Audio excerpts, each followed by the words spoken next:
Hello everyone, আসসালামু আলাইকুম। আশা করি আপনারা সকলেই ভালো আছেন। আল্লাহর অশেষ রহমতে আলহামদুলিল্লাহ আমরাও ভালো আছি। তো আজকের ব্লগটা দুপুর থেকে শেয়ার করছি।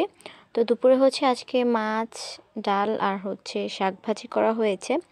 তো এটা দিয়ে দুপুরের খাবারটা খাই। তো যাই হোক, এখানে আম্মু আদা ছুলে নিচ্ছিল, আদার খোসা ছাড়িয়ে নিচ্ছিল, ব্লেন্ডার করবে। তো একসাথে অনেকগুলো করে এরপরে ব্লেন্ডার করে ডিপ ফ্রিজে রেখে দিবে।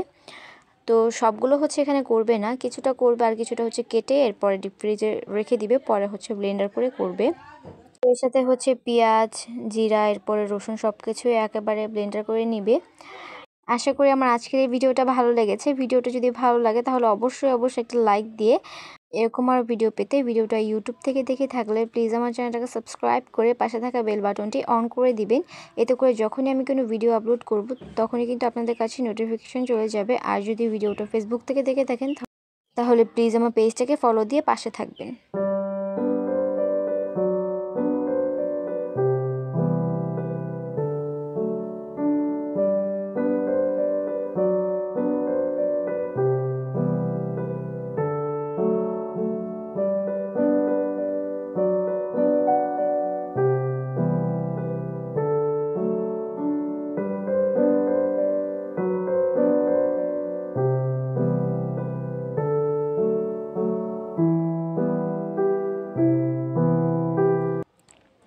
এরপরে বিকেলে আমার একটা ভাগ্নি আর কি, ছোট আমার বোনের বয়সী, ও এসেছে।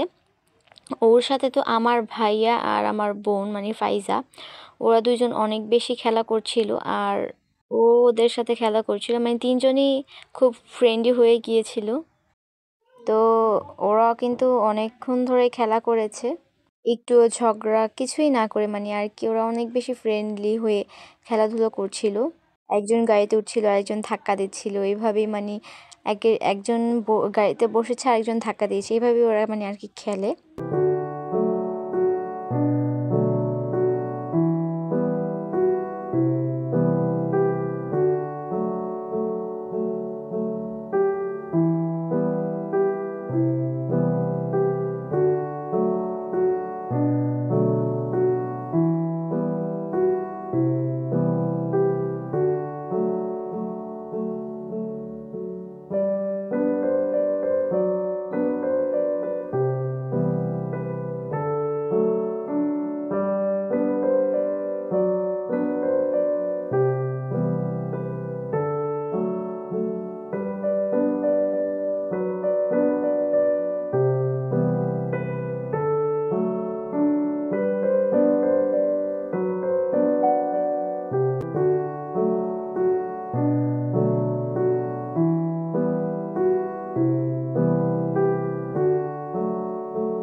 তো যাই হোক, আজকে আবার হাঁসের মাংস রান্না করা হবে, আর রাতে ছিটাউটি পিঠা তৈরি করা হবে। সেই কারণেই আজকে মেনলি হাঁসের পিঠা রান্না করা হবে। তো এদিকে হাঁসের মাংস রান্নার জন্য কড়াইতে তেল দিয়ে এরপর পেঁয়াজটা ব্রাউন করে নেওয়া হচ্ছে।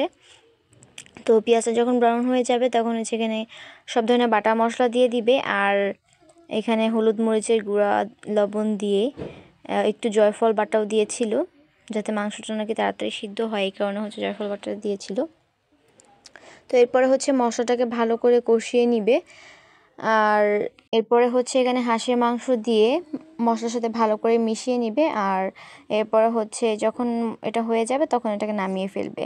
তো যাই হোক, সন্ধ্যার দিকে হচ্ছে চিটাউটি পিঠা তৈরির জন্য এদিকে চাল বেটে নিয়েছে, শিলপাটায় বাটতে হয়েছে কারণ তো আজকে হচ্ছে আদা রসুন ব্লেন্ডার করার পর একদম লাস্টে গিয়ে ব্লেন্ডারের তারটাই পুড়ে যায়, তো যার কারণে হচ্ছে এই চালগুলো শিলপাটায় বাটতে হয়েছে। তো এরপরে হচ্ছে এখন লবণ দিয়ে এরপরে ব্যাটারটা রেডি করা হচ্ছে। আর এখন হচ্ছে ফ্রাই প্যানে তেল ব্রাশ করে নেওয়া হচ্ছে। তো এটা তৈরি করা অতটা কঠিন না, তবে কঠিনও আবার। তো হাতের সাহায্যে হচ্ছে এভাবে ছিটিয়ে ছিটিয়ে তৈরি করছিল চিটাউটি পিঠাগুলো। এই কারণেই হয়তো বা এটাকে ছিটাউটি পিঠা বলা যায় না আমি, তবে অন্যান্য জায়গায় অন্য নামেও এটাকে ডাকা হতে পারে।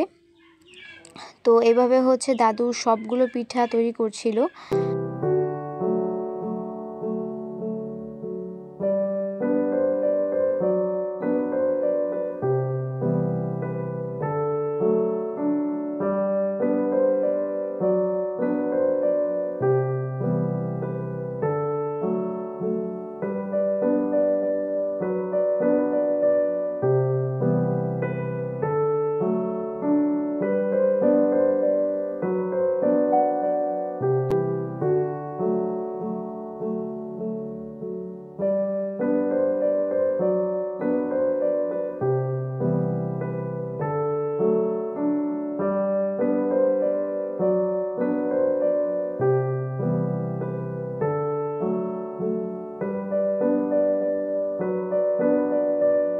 আর এই তো সেই হাঁসের মাংস আর পিঠা, ছিজারুটি পিঠা। তো এটা আমার কাছে তো খেতে অনেক বেশি ভালো লাগে। আর হাঁসের মাংস দিয়ে খেতে তো কোনো কথাই নাই, অনেক মজা হয়েছিল আর কি, বলে বোঝাতে পারবো না, অনেক বেশি ভালো লেগেছে আমার কাছে। তো যাই হোক, আজকের মতো এখানেই বিদায় নিচ্ছি, দেখা হবে নেক্সট কোনো ব্লগে। তখন সবাই ভালো থাকবেন, আল্লাহ হাফেজ।